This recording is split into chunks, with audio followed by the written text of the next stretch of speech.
Hi friends, welcome to Sindhu's കറി. ഇന്ന് ഞാനിവിടെ തയ്യാറാക്കാൻ പോകുന്നത് നമ്മുടെ സോയ ചങ്ക്സ് കൊണ്ടുള്ള ഒരു കട്ട്ലേറ്റ്, ഒരു കബാബ് എന്ന് പറയുന്നതാണ്. അപ്പം അത് ഇത് വലിയ സോയയാണ്.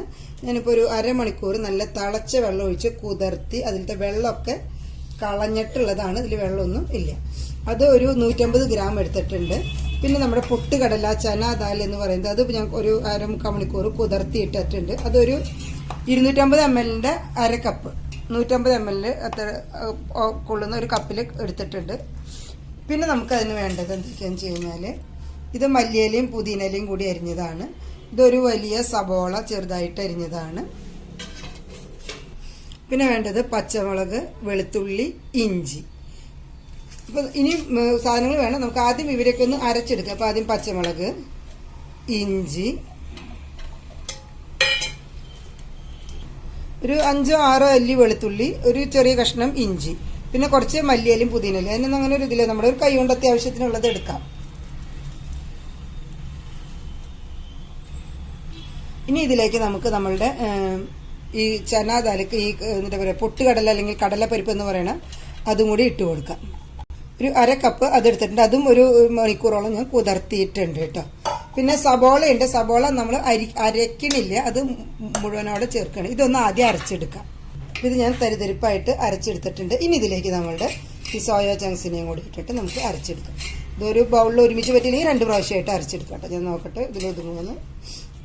ഇത് ഒതുങ്ങില്ല. അപ്പോൾ നമുക്ക് 2 പ്രാവശ്യമായിട്ട് അരച്ചെടുക്കാം. അപ്പം നമ്മളുടെ മിക്സ് ഇവിടെ ഞാൻ അരച്ചെടുത്തിട്ടുണ്ട്. ഇനി അതിലേക്ക് നമ്മൾ നേരത്തെ മാറ്റി വെച്ച സബോള ഇട്ട് കൊടുക്കാം. ഇനി ഒരു 1/3 1/3 കപ്പ് കടലമാവ് ചേർക്കാം. ഇനി നമുക്കിതിലേക്ക് ഒരു അര ടീസ്പൂൺ മുളക് പൊടി ചേർക്കാം. കാരണം നമ്മൾ പച്ചമുളക് ആവശ്യത്തിന് ചേർത്തിട്ടുണ്ട്. അതുകൊണ്ട് ഒരു അര ടീസ്പൂൺ മുളക് പൊടി, അതുപോലെ തന്നെ ഒരു അര ടീസ്പൂൺ മല്ലിപ്പൊടി,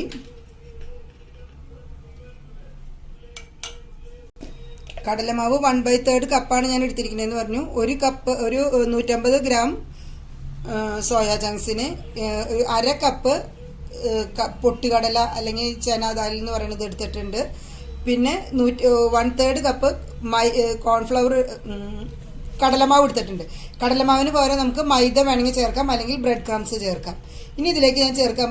പിന്നെ ഇതിൽ ഒരു അര ടീസ്പൂൺ മുളക് പൊടിയും മല്ലിപ്പൊടിയും ചേർത്തിട്ടുണ്ട്. ഇനി ഒരു അര ടീസ്പൂൺ ഗരം മസാല ചേർക്കുന്നുണ്ട്. ഒരു അര ടീസ്പൂൺ ചാട്ട് മസാലയും ചേർക്കുന്നുണ്ട് കേട്ടോ. അപ്പോൾ അതിനൊരു നല്ലൊരു ഫ്ലേവർ കിട്ടാനാണ്. ഇനി ഇതിലേക്ക് നമ്മൾ ഇതുവരെ ഉപ്പ് ചേർത്തിട്ടില്ല. നമുക്ക് ഇനി ഇതിലേക്ക് കുറച്ച് ഉപ്പ് ചേർക്കാം. പിന്നെ ഒരു ചെറുനാരങ്ങയുടെ നീരും കൂടെ ചേർക്കാം. ഇനി ഇതിലേക്ക് ഇപ്പോൾ 1 ടീസ്പൂൺ ചെറുനാരങ്ങ നീരാണ് ഒഴിക്കാൻ ഉദ്ദേശിക്കുന്നത്. അര ടീസ്പൂൺ ഒഴിച്ചു. കുരു പെട്ട് കഴിഞ്ഞാൽ കയ്ക്കൂട്ട.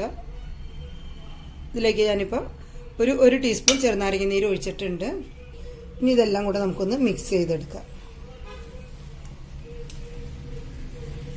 ഇത് നമ്മൾ മുളക് പൊടി, മല്ലിപ്പൊടി, ഗരം മസാല, ചാട്ട് മസാല ഇട്ട് കഴിഞ്ഞാൽ നല്ലൊരു ഫ്ലേവറാണ്. ഇല്ലയെന്ന് വിചാരിച്ചിട്ട് ഉണ്ടാക്കാതിരിക്കേണ്ട, അത് ഒഴിവാക്കിയിട്ട് നമുക്ക് ഉണ്ടാക്കാം. അപ്പോൾ കുറച്ചും കൂടെ ഗരം മസാല ചേർത്താൽ മതി. നിങ്ങൾ വിചാരിക്കേണ്ട മഞ്ഞൾപ്പൊടി ഇട്ടിട്ടില്ലല്ലോ എന്ന്. മഞ്ഞൾപ്പൊടി ഇടാത്തത് തന്നെയാണ് കേട്ടോ, മറന്നതല്ല.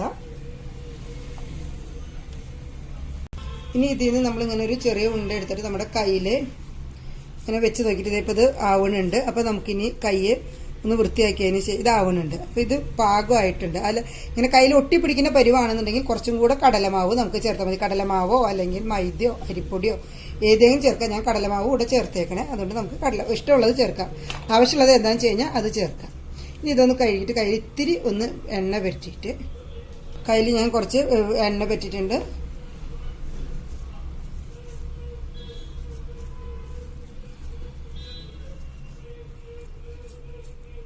നല്ലപോലെ ബോൾ ചെയ്തിട്ട് ഇതേപോലെ കയ്യിൽ വെച്ച് ഒന്ന് പരത്തിയെടുത്താൽ മതി.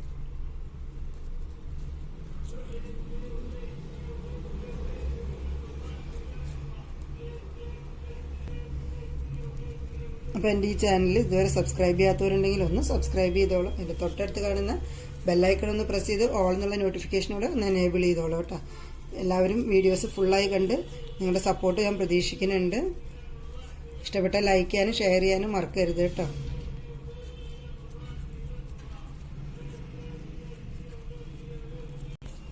ഇനി നമുക്കിതുപോലെ എല്ലാം ചെയ്തെടുക്കാം.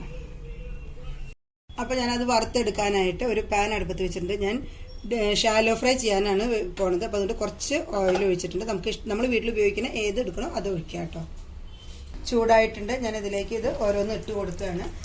മുളക് പൊടിയൊക്കെ നമുക്ക് എരിവിന് ഇട്ടാൽ മതി കേട്ടോ. ഞാൻ 1/2 ടീസ്പൂൺ ഇട്ട് എൻ്റെ പച്ചമുളകിന് നല്ല എരിവുള്ള പച്ചമുളകാണ്, അതുകൊണ്ടാണ് ഞാൻ 1/2 ടീസ്പൂൺ ഇട്ടത്. എരിവ് നമുക്ക് നോക്കിയിട്ട് ആവശ്യത്തിന് ഇടാം. ഇനി ഞാൻ ലോ ഫ്ലെയിമിൽ വെച്ചിട്ടാണ് ഇത് വറുത്തെടുക്കുന്നത്, കാരണം അല്ലെങ്കിൽ അത് പെട്ടെന്ന് അതിൻ്റെ ഉള്ളൊന്നും വേവാതെ കരിഞ്ഞു പോകും. അപ്പം ഞാനിത് മറിച്ചിട്ടിട്ടുണ്ട്. 2 വശം ഇപ്പോൾ ഏകദേശം മൊരിഞ്ഞിട്ടുണ്ട്.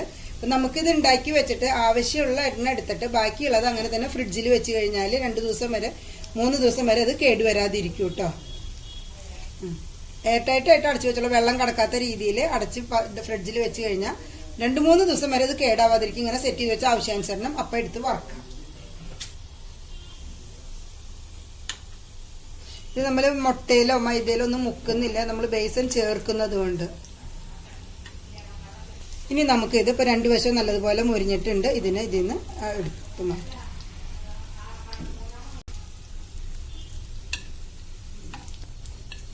അപ്പോൾ ആദ്യത്തെ സെറ്റ് നമ്മൾ വറുത്ത് കോരി കഴിഞ്ഞു. ഇനിയിപ്പോൾ രണ്ടാമത്തെ സെറ്റും അതുപോലെ തന്നെ അതുപോലെ എല്ലാം ചെയ്യാം. ആവശ്യാനുസരണം നമുക്ക് വറുത്തെടുത്താൽ മതി കേട്ടോ. അല്ലെങ്കിൽ ഫ്രിഡ്ജിൽ വെച്ച് ഞാൻ 2-3 ദിവസം വരെ എടുത്ത് വെക്കാം. നമുക്ക് സുഖമായിട്ട് അതിലിരുന്നോളൂ, ഒരു കേടും വരില്ല. ഞാൻ ആദ്യം എടുത്തപ്പം പെട്ടെന്ന് മറിച്ചത് വീഡിയോയിൽ പെട്ടില്ല. അപ്പം അതുകൊണ്ട് ഞാൻ രണ്ടാമത് മറിക്കുമ്പോൾ കളർ ചേഞ്ച് കാണിക്കുന്നത്. ഇതിങ്ങനെ തിരിച്ച് മറിച്ച് വിട്ടിട്ട് വേവിക്കണം. 2-3 പ്രാവശ്യം തിരിച്ച് മറിച്ചിടണം. അല്ലെങ്കിൽ ഹൈ ഫ്ലെയിമിൽ ഇടരുത്, മീഡിയം ഫ്ലെയിമിൽ ഇടാൻ പാടുള്ളൂ. അല്ലാന്നുണ്ടെങ്കിൽ ഇത് വേവില്ല കേട്ടോ. ഡീപ്പ് ഫ്രൈ വേണമെങ്കിൽ ഡീപ്പ് ഫ്രൈ ചെയ്തെടുക്കാം. ഞാൻ ഷാലോ ഫ്രൈ ആണ് ചെയ്യുന്നത്. അപ്പം അത്രയും കുറച്ചല്ലേ എണ്ണ വരുള്ളൂ എന്ന് വിചാരിച്ചിട്ട്. അപ്പോൾ നമ്മുടെ സോയ ചങ്ക്സ് കട്ട്ലേറ്റ് അല്ലെങ്കിൽ കബാബ് എന്ന് പറയാവും കുറച്ചും കൂടി നല്ലത്. അപ്പോൾ അതിവിടെ തയ്യാറായിട്ടുണ്ട്. അപ്പോൾ എല്ലാവരും ട്രൈ ചെയ്ത് നോക്കിയോളൂ. ഇത് സൂപ്പർ ടേസ്റ്റ് ആട്ടോ. ഇത് നമ്മൾ വെച്ച് കൊടുത്താൽ ഇറച്ചിയല്ല എന്ന് ഒരാളും പറയില്ല. ഇറച്ചി ബീഫ് കട്ട്ലേറ്റിൻ്റെ അതേ ടേസ്റ്റിൽ തന്നെയാണ് നിൽക്കുക. അപ്പം മുളകൊക്കെ ഞാൻ 1/2 ടീസ്പൂൺ ഇട്ടത് എനിക്ക് നല്ലപോലെ പച്ചമുളകിന് എരിവുള്ളത് കൊണ്ടാണ്. എരിവ് നമുക്ക് ആവശ്യത്തിന് ചേർക്കാം കേട്ടോ. മല്ലിപ്പൊടി ആയാലും മുളക് പൊടി ആയാലും നമ്മുടെ ആവശ്യത്തിന് നമുക്ക് ചേർക്കാം. അപ്പോൾ എല്ലാവരും ട്രൈ ചെയ്ത് നോക്കിയോളൂ. Bye, thanks for watching.